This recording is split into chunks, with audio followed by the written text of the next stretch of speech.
Welcome, everybody, back to Toilets to Titles. We're coming to you live. Well, actually, it's recorded. This one's not live. But we're coming to you with another off-season podcast breakdown. So far, we're sticking with the AFC East. We have done the Buffalo Bills. We have done the New England Patriots. And currently, as you can tell by the background, we are doing the New York Jets. With us today, we have a special guest. He's the host of Turn on the Jets podcast, Mr. Will Parkinson. Will, how you doing, sir? I'm good, man. I'm good. Exciting. It's like a little bit of a little downtime in the NFL schedule now. So post draft, everyone the schedule's out, and I think everyone's kind of ready to get the season started. Absolutely. So, Will, why don't you take a moment? Go ahead, introduce the listeners and the viewers to who you are, a little bit of your background, how you became a Jets fan, and all that. Yeah, so I guess from a podcast perspective and kind of what I do, cover the whole league, but obviously, more specifically AFC East and the Jets. TOJ Pod, Turn on the Jets podcast, do interviews, every 3 times a week. Right now, try to provide some objective, unbiased insight into the team with, guests from all over media, players, coaches, etc. Yeah, my background, play college football, been a diehard football fan, diehard, Jets fan as well. My whole life got started with a team back in, I was 4 or 5 years old, going to training camp and things of that nature. But, played and coached in college and then, wanted to be able to keep that rolling and, started covering the league, covering the team. And, here we are. So where did you play football in college? Was that? I played at Taos University and then at Cortland in upstate New York. Awesome. So we're going to jump right in here. I told you before we started going, we're going to do a quick little just break the ice game here. It's a game I just created like an hour ago. It's called Who Said It? I'm basically going to give a quote from either a past Jets player or coach, and you just tell me who said it. The first one, can't wait. Can't wait. We go a little Bart Scott. Post 2010, was technically 2011 against the Patriots. One of the biggest upsets in playoff history. Yep. They were getting ready to go up. They beat the Patriots, like I said, getting ready to play Pittsburgh next. The next one, Justin, I'm going to throw this one to you first, just because I want to see if you can get it. You should be able to. Uh-oh. But I don't know if you will. I got to find it on my list here. Well, I have the memory of a goldfish, so let's see. This one you should get, Justin. Like I said, these are not super difficult. You play to win the game. Yeah, that's the Herm Edwards. All right, yeah. I got that one. I got it. All right. Yeah, I told you were all worried about this, Justin. These are so easy. All right, and Will, I'm gonna give you the last one here. I just gotta find it. Here it goes. When you win, nothing hurts. When you win, nothing hurts. Ooh, can I guess? The recipient of the butt fumble. Oh, Mark Sanchez. I'm gonna go with somehow that's a Zach Wilson quote. I just feel like it's something. No, it is Joe Namath. Joe Namath. All right. Well, that one slightly before my time. Slightly. That one makes sense, though. That one makes sense. It does make sense. And I meant the center, by the way. And Nick Mangold and Brandon Moore, who ran. Yeah. Yikes. So, do you have a favorite player in Jets history? Keyshawn Johnson was my first favorite Jet, but Curtis Martin, Revis, probably the two that stand out the most, all time. Awesome, Justin. I always liked Wayne Sherbert when I was younger, so I'm not sure if that's how you pronounce it. But, it's Corbett, but it's fine. You know what? It's fine. We'll get to you. It's so many concussions. I was really young. Yeah, no. Justin was very young, and he's from Indiana. So, all right. Well, we'll cut you 2 breaks then. There you go. All right, Justin, you want to jump in here? Yeah, sure. So this is the Jets offseason breakdown episode. So we are going to get into the offseason a little bit, but let's start off with a little bit of a look back at last season. So what were some things that kind of went wrong last season that you kind of would like to see them improve on, and maybe even something that you've kind of seen them address a little bit this offseason? Biggest issue last year is the quarterback. they feel internally they would have won another 5 games. Last year they thought they would have been a 12-win team with viable quarterback play. They were 6-3, 5-2, 7-4. Even with Mike White when he was healthy, they felt like they could have made the playoffs, got on a little bit of a run there. Mike White gets killed during the Bills game. The season kind of ended. They almost came back and won that game, but the season kind of ended there. It was a difficult run, obviously, there on the back half. Offensive line health and quarterback is really the two things. The defense was incredible last year. Did get a little gassed, towards the end of the year, but the offense was the worst offense in football last year in first drive points. They were always playing from behind.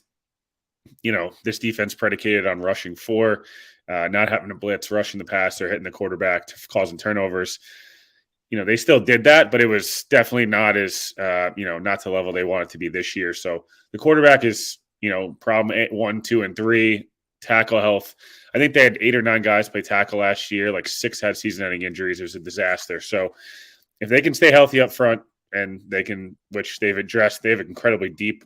Their unit might not be a top 3 or 4 unit in terms of top-end talent, but you don't need to have 5 all-pros. You need to have 5 guys that stay healthy for, 16, 17 weeks. And then obviously, they've addressed quarterback in a rather large manner. So, yeah, that's kind of last year. They were great on defense, had 3 of the 5 best rookies in the league. Super young roster. They've got, a bunch of all-pros, and that's great. But, again, if you can't protect the quarterback and you don't have a quarterback that's even average, it's really hard to win this league. So that's where I'd say they struggled and also did well. So what is the status of Mekhi Becton? Like, I know they drafted him early. We're expecting him to come in, big things from him, and it just seems like every year he comes in and he gets injured like right away.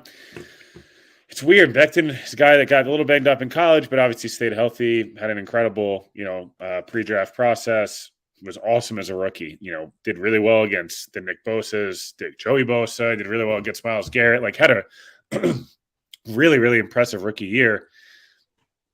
Gets hurt early on. I think there were some weight issues. Then last year, there were some more weight issues. This year, he's down 50, 60 pounds, back to his, pre-draft weight. It's a contract year for him now. The Jets did not pick up his 5th-year option. If Mekhi Becton's healthy, he raises the ceiling of this offense and this team at least a win or 2. He's that good. Just haven't seen him. He's never played a home game in front of Jets fans. Not like, it was a COVID year, then missed both all, last 2 years. We'll see where it happens. It's likely going to be Dwayne Brown at left tackle. Becton at least to start camp at right tackle. But he's got to stay healthy. And, as much as I'd like to believe it, he's a great guy and I'd love to see it. I'm not sure the Jets think he can stay healthy either. They didn't pick up the 5th-year option. They drafted a tackle. They were going to draft another tackle. They signed a couple. So, that's what I would say in terms of them. I think they're just, Becton's a guy that, he's trying to think of the best way. He's like, I don't know how much you guys watch baseball.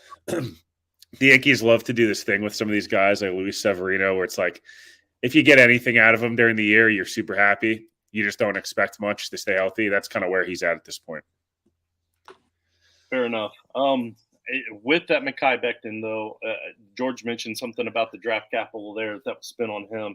There was a nice draft pick here for that offensive line, Joe Tippmann in the 2nd round. And I'm also hoping to kind of get to the tight ends next with a very athletic, very underrated guy out of Old Dominion and Zach Kuntz that I feel like could potentially jump up and be that top tight end. But just kind of briefly touch a little bit overall on the Jets draft and how you feel about those 2 guys in particular. The Jets draft was here's the problem. They've had 3 years in a row of top 5 picks or top 10 picks. They had 2 years in a row of multiple first-rounders. They had 2 top 10 picks a year ago. They had almost 4 first-round picks a year ago, right? They had the 3 first-rounders. Then, they trade up in round 2 and get the 2nd pick of the 2nd round.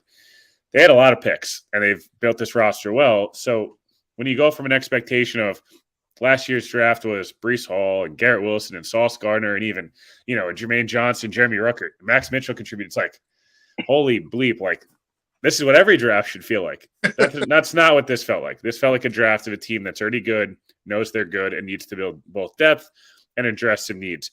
Pass rusher is not a need at the moment. Carl Lawson's got 1 year expired. He's on an expiring deal. Bryce Huff's on an expiring. So they do have to address that. They like to rotate. They like to hit the quarterback, and they're hoping, Will McDonald, who's a guy that if he's played in position properly, maybe he's a top 10 pick. I think he was probably, if the Jets took him at 25 or 23 or 22, I think people would feel a little different about the pick. I think they just all expected offensive line. Joe Tippmann pick I liked a lot. The only concerns with Tippmann are that he's had 2 labrum surgeries. I think he's had both done, and he's a 6'6" center. We don't see that often.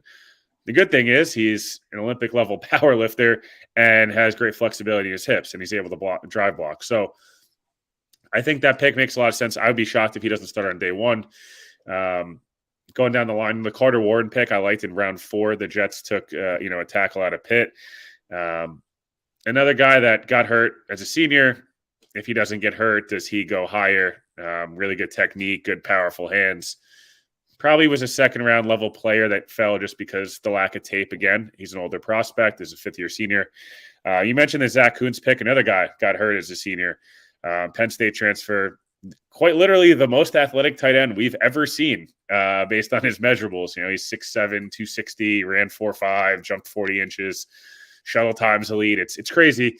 The Jets have a stacked tight end room, but it's a lot of guys who are kind of either better at one thing or like a CJ Uzomah who's kind of more suited as a good blocker, the emotional rah-rah guy. Tyler Conklin's a really good receiver, okay at blocking. Jeremy Ruckert's got potential to be good at both. Didn't really see him last year. And then, we'll see if they end up with Mercedes Lewis because, Mercedes Lewis and Aaron Rodgers follow each other everywhere. But then you have a guy like Zach Kuntz, and he's a guy that I don't know that they can even stash in the practice squad. I think he's going to have a chance to make this roster, as a 7th rounder. Izzy Abikania, who I don't know if I pronounced his name right, the running back at a Pitt, was probably my favorite pick of the draft. Breece Hall, again, awesome as a rookie, is coming off a torn ACL. It was, mid-year. So they expect him to be ready for week 1. I would be kind of surprised if he starts week 1 and like full Breece. I mean, maybe he does. I don't know. But he feels like a guy that like week 4 we're seeing his best. And Michael Carter had a bad year last year. He struggled.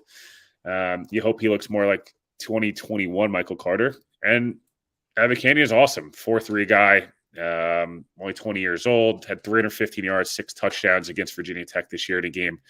So the draft was solid overall, probably a B minus. I think it's hard just because, again, you're comparing it to a year where you hit 3 home runs. That doesn't happen often. So if you look at it objectively, solid. But again, they didn't get a tackle. As we talked about with Becton's health, they didn't get that one of those top tackles. And, a couple guys with either injury concerns or that may need a little longer to develop. So let's jump into the biggest free agent acquisition for you guys. That's going to do a lot for the team. Like, I'm a big fan of the AFC East. I'm a big Dolphins fan. I honestly was hoping, just to be a little bit selfish, just because of where my loyalty is with the Dolphins, you guys weren't actually going to be able to land Rodgers. It just took so long for that deal to get done. Now that it's finally done, how do you feel about the compensation that the Jets gave up? And what do you think adding him to the roster? Like, which Rodgers are we going to? We're going to see the old MVP Rodgers? Do you think it's going to be kind of a blend of last year and the year before, like somewhere in the middle? Like, what are expectations? Yeah, so in terms of the compensation, every expectation from the Jets side and from what Rodgers has voiced, he's going to be here not just this year. It's going to be a multi-year, potentially 3-year project. So I think when you look at it that way, giving up basically a 1 and a 2 for Aaron Rodgers, I think you take that all day. If you're the Jets, I think you feel like if you feel like a good quarterback, can give you an extra 5 wins a year ago. What could a guy who's a 4-time MVP, Super Bowl champion, et cetera? What do I expect? What kind of Rodgers do we get? I think you probably get 90%, 80 to 90% of what you saw 2020, 2021. So that's a guy who won the MVP pretty comfortably. I guess where it's tough with Rodgers, and it's hard to tell, is how much of the Jets going to lean on the run game early on. How healthy are they going to stay? But he looks healthy. He looks pissed off, and he looks like happy. I think he was pretty miserable last year. I think he thought he was going to get moved. he doesn't get moved, then they move his best receiver. He was pissed off about a lot of different things. He's locked in. He's at OTAs and all these different things he hasn't been at in 5, 6, 7 years. The Jets schedule is tough, but I think that we overrate a little bit how tough schedules are and how early on in the year it's a gauntlet. Everyone said Miami had this tough schedule last year, and they started out 8-3, and then their schedule was easy in the back half, and they totally crumbled.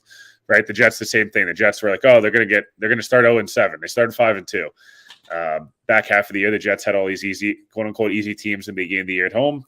They couldn't figure it out. They lost, their last 6 games. So, from a Rodgers perspective, I think you're looking at 80 to 90. Like I said, 80 to 90.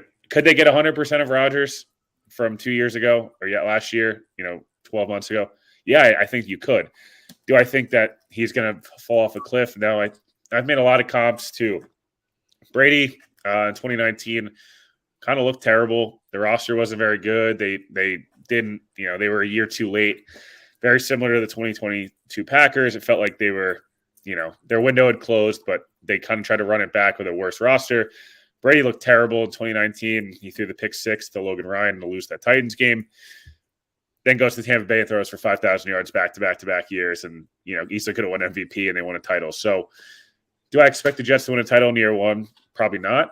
Do I think that they have every chance to be very similar to that Bucs team that was really good, a lot of talent, but Jameis Winston would just turn the ball over every single play? The infamous, 30 touchdown, 30 interception season. The Bucs hit on that year. If you remember, they hit on Wirfs in the draft and Antoine Winfield, and they brought in Gronk and all his buddies, and boom, they won a title. So I know it's COVID, whatever, but I think that's the expectation for Rodgers and the Jets, is kind of emulate what the Bucs have done, the Rams. A lot of teams, it feels like, other than the Chiefs, it's all, we go all in, and these teams have been hitting. That's kind of where I think the expectations lie with Rodgers. So do you want to talk about some of those buddies that he's brought in? Yeah, I do. Let's talk about it. Cobb, some of those other wide receiver options that were already there. Obviously, the already established Garrett Wilson, as far as the fantasy football community is concerned. And then whatever else you got to say about the wide receiving core. Yeah, so I think it's a very good group. I think it's deeper than maybe elite. I don't think it's like a Bengals situation where you could take both those. Those are probably 2 of the top 15 guys in the league. You could argue 2 of the top 10 guys in the league, or a Miami situation where same thing. You could argue Tyreek's one of the top 2 or 3 guys, and Waddle's one of the top 15 guys. The Jets have probably one of the top 20 guys that could very easily be a top 10 guy by the time, we get to November, December. Then it's really up to, they have a lot of really solid players that kind of fit differently, right? Like Lazard, great chemistry, kind of amazing run blocker.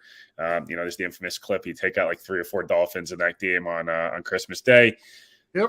Good red zone guy. The Jets have been terrible in the red zone. Obviously, it's a lot quarterback, but it's also bigger bodies. Him and Corey Davis will kind of play that basketball power forward role, really good run blockers, contested catches, security blanket. McCole Hardman's a guy I'm really intrigued to see what happens here. He was the Chiefs' number 2 option, I felt like last year, early on in the year, and he's as explosive as it gets. He's, I don't know if he's as fast as Tyreek, but if there's anyone that's just as fast as Tyreek Hill, it's McCole Hardman. He was, a top 50 pick in the draft. The Jets apparently loved him coming out of college. The Jets replaced Braxton Berrios with a guy who's objectively more explosive. I'm very curious to see how that all works. I think the Jets' receiving core and pass game are kind of not – I don't think they always go hand in hand. I think because they have all these different tight ends, the different backs, and when you have Rodgers, he utilizes the backs and tight ends a lot. I just think Garrett Wilson's going to be a guy that – Field Yates on the pod, I think, mentioned – Garrett Wilson, I think, he had 83 catches on like 157 targets last year, which it's not him. Like, that's really bad, though. Like, that is not efficient in any way. And he kind of mentioned his targets might go down just because of how much deeper this group is.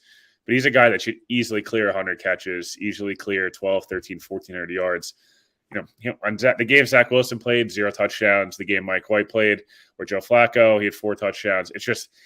So I think the receiving core is good. Don't think it's great. I was kind of hoping they'd add one more body. The Odell thing, they offered Odell $8 or $9 million, which is, I think, pretty much what his value was. The Ravens decided to basically guarantee him double that. It was, if you're going to buy a house, the house is worth 500. Everyone's bidding 500. You come in with $1 million in cash. He wasn't going to say no, but I think if you lie detected Odell, I think he thought he had a better chance to win in New York. But money talks. So at the end of the day, maybe that's a victory for the Jets. They missed out on him. They basically got Hardman, Lazard, and for the same price. I'd rather that. So again, good group. Don't think it's special, but I guess if Garrett Wilson takes the Justin Jefferson leap, which I guess he could, then all of a sudden it's like, wow, this is a really good unit because you have that tier 1A guy. You remember whenever the Kia ran that buy a Kia Sedona, you get a Kia Rio for free. I kind of feel like they just threw in a Randall Cobb. So yeah, the Randall Cobb one is interesting. I know a lot of people got upset about it and had their jokes off. I get it. He's making $2 million. He's their fifth or sixth best receiver. It's fine. If Randall Cobb starts, the Packers are my second favorite team. So if Cobb starts playing 70 plays a game, a lot of bad stuff's already happened. Yeah. Right? It's it's the same thing. You look at a lot of these teams.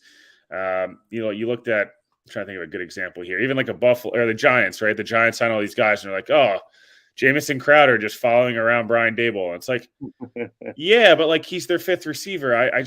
I can't get worked up about a guy making $2 million. If the Jets would have given Cobb $8 million and basically passed up on a McCole Hardman, then we have a whole different discussion, and that's a very valid point. I don't mind the Jets bringing in some of the Packers guys. Lazard's really the only guy that's going to play. It feels like meaningful reps. Even if Mercedes Lewis, like he's not going to be playing. Again, if those guys are playing that much, something else has gone probably pretty wrong. Yeah, a lot of that it's probably just to help the other guys get to know Rodgers, to make that transition a little bit easier. And plus, remember, they have a new offensive coordinator that needs to implement his system, and it's better to have these veteran voices in the room. Mike McDaniel's done it. Robert Sala's done it. These guys, McDaniel brought over some guys from San Francisco or know the system to be able to kind of get in there. As much as you want to lean on a Tua or lean on these different guys, it's nice to have a quarterback or have these guys in the building. Raheem Mostert that's ran that system in San Francisco could come in, get these backs up to speed, and you saw the Dolphins offense click right away because they had some of those veterans. So it's just because it's Rodgers and it's easy to poke fun at him. I don't think if it's Brady, we're doing the same thing. No, we're not. You brought up Nathaniel Hackett coming over from Denver.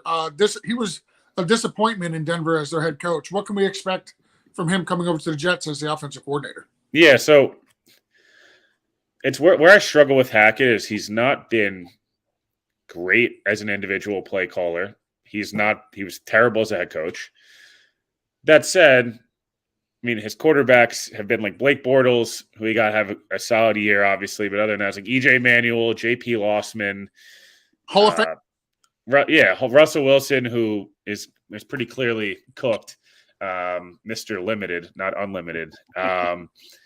So I'm curious, but then you look at the Packers, and all these guys talked about this year was how they couldn't score in the red zone, and Hackett ran all the red zone stuff for the last 3 years before that, and Rodgers won 2 MVPs. I think his last 3 years with Hackett, he's got like 130 touchdowns, like 12 picks or 20 picks or whatever it is, and like they have a great relationship. It seems like if he can just like do the red zone stuff, and I know losing Devontae Adams hurt them too, but if he just takes care of the red zone stuff and the opening scripts and kind of stays out of the way, I actually think that might be better for them. He's a big player. He's coach, a little quirky.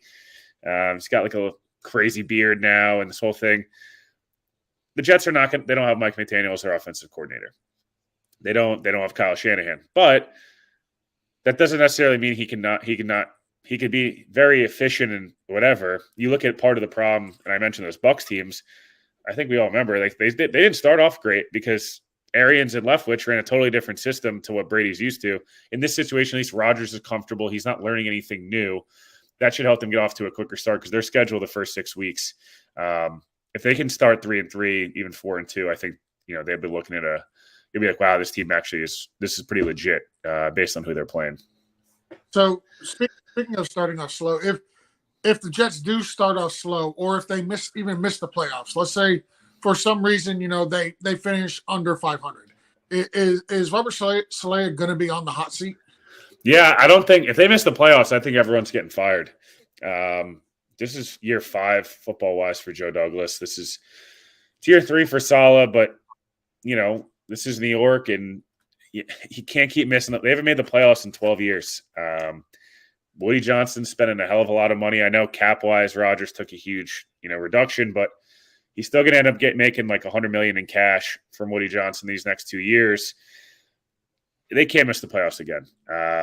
Even if it's, I think anything. I even think a 7 seed, similar situation to last year with them in Miami kind of came down. I think that would be considered disappointing if they go one and done in the playoffs and they're the 7 seed. I think, they could potentially lose their jobs. If you're going to have Rodgers here and it's going to be more than 1 year, you can't be missing the playoffs. And I think that's a fair expectation. I think they're spending a lot of money reasonably. I mean, they should be. But I look at a lot of these different teams, especially in the AFC East, the Bills tanked this year. It is like, do they go, dude, every year we get to the same spot, or we're kind of regressing now? Do they look to change stuff? I mean, I don't think they will, but I'm just saying there's a lot of expectations in the AFC East, I think more than pretty much any division of football. If the Dolphins crater for whatever reason, do they go, Mike McDaniel, we like you a lot, but you've won us, let's just say you've won us 16 games in 2 years, and we've got this high-priced veteran roster now. We expect more. I just think there could be a quick hook if any of these teams, specifically the Dolphins and the Jets, from a GM. Chris Greer has been around. I'm not sure how he survived, Brad Flores getting fired, but he did. And you look at Robert Saleh and Joe Douglas. I think they have not said it, but they have pretty much said there's a playoff mandate this year. And, Douglas has only got 1 year left on his deal. Same with Saleh. I can't see them coming back if they crater here in 2023. So let's talk a little bit of defense. That's the only thing that we haven't really touched a whole lot on. You mentioned a few of the players earlier, but that New York Jets defense, and again, I mentioned the fantasy realm because that's kind of more my go-to. In fantasy football, they were actually surprisingly good, where a lot of people had kind of wrote them off.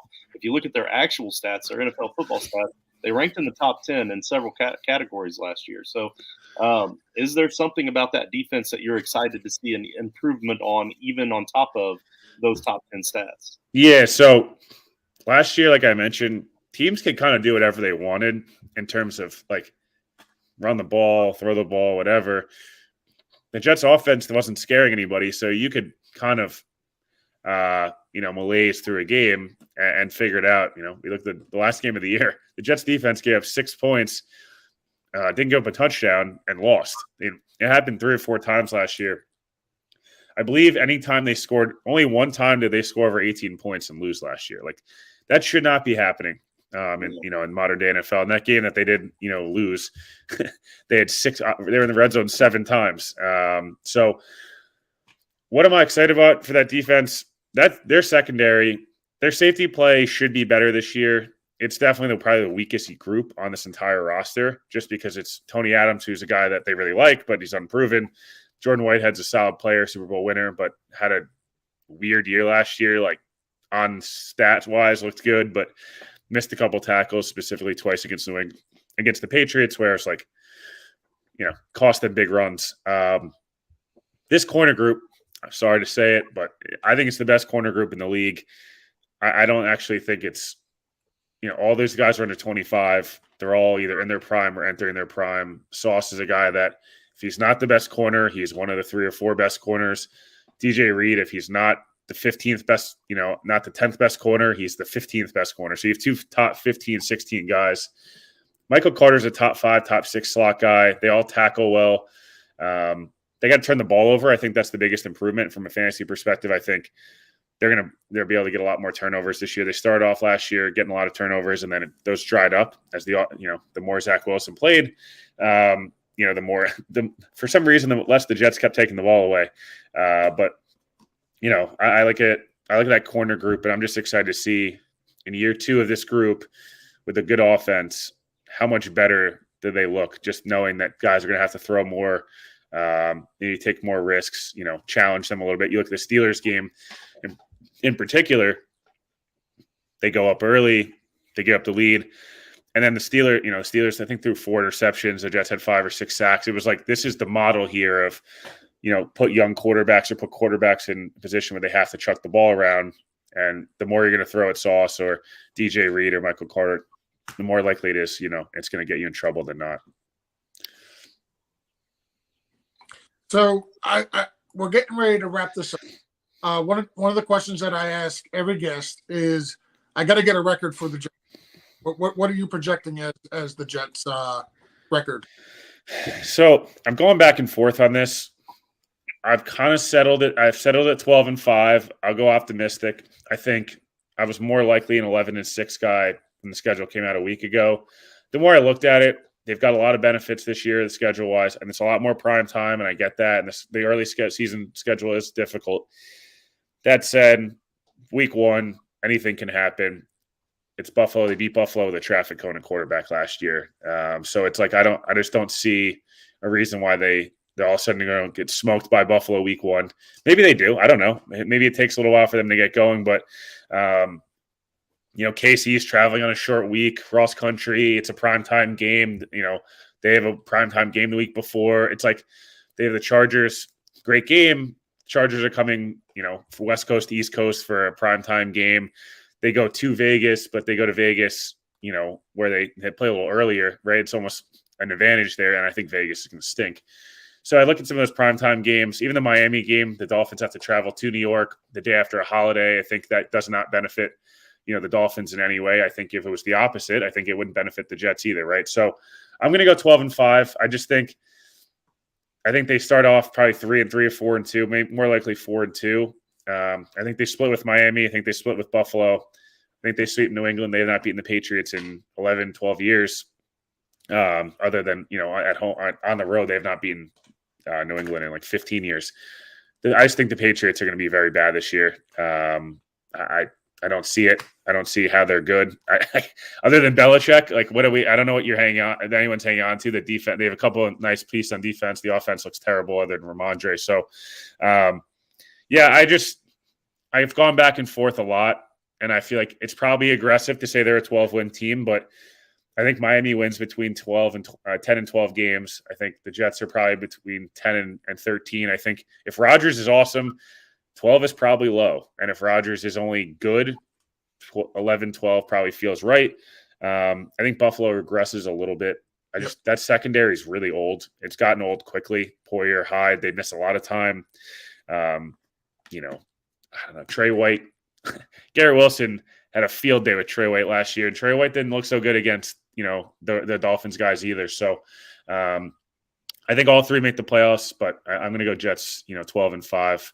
I think Buffalo 12-5 and Miami 11-6. So, George, I'll ask my final question before you close us out here. But before I get to that, I want to remind everybody to make sure you tune in next week for the Las Vegas Raiders episode, where we're going to ask Neil to address this quote that we have scrolling down here at the bottom from our very own Will Parkinson here. I think Vegas is going to stink. Do you see the Devontae? I mean, look, Devontae Adams. Devontae Adams came out today and was basically like, "This place sucks."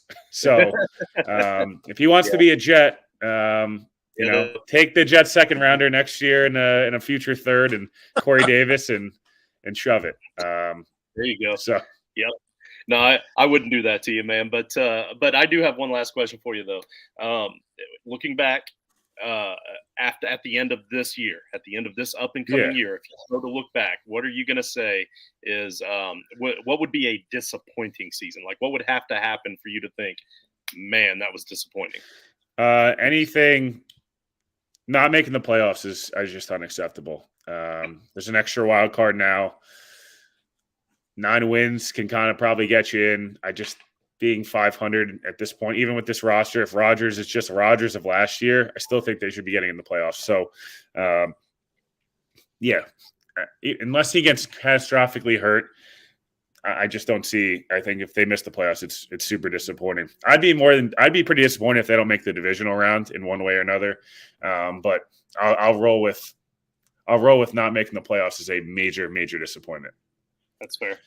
That is fair. Not just for the record, I do have the Jets making the playoffs. I got the Bills, the Dolphins, and the Jets all do make the playoffs.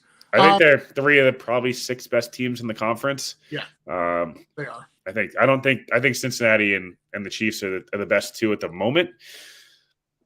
You can make a case for Baltimore, the Chargers, the Jaguars, but I don't know. I think these rosters are better. They've got top end talent. They're well coached. I don't know. It's a tough division. Of course, Tom Brady leaves the division, and now all of the teams in the division have good quarterbacks. It's a disaster. Absolutely. So before we get out, Will, why don't you go ahead, tell everybody again where they can follow all your work? Yeah, no. So social media wise, the title here at Will PA11. Turn on the Jets podcast anywhere you get your podcasts. YouTube channels getting worked on, so that'll be back up here shortly. But yeah, usually Monday, Wednesday, Thursday, or Monday, Thursday, Friday. Pod's out. We'll have pod out tomorrow. Kyle Brandt will be on tomorrow, so tune into that one. Then Connor Rogers and Mike Renner the rest of the week, and then have some player interviews and things like that. So Jet stuff, and then got a new. There'll be another show launching NFL, more NFL focused, fully in I think August 1st. So yeah, tune into that, and appreciate you guys having me on. Awesome, and we appreciate you. And before we get out, Justin, I'm going to end the show with another quote, because this one I absolutely love. Football is an honest game. It's true to life. It's a game about sharing. Football is a team game. So is life. And with that, Mr. Joe Namath said it, and we're out of here.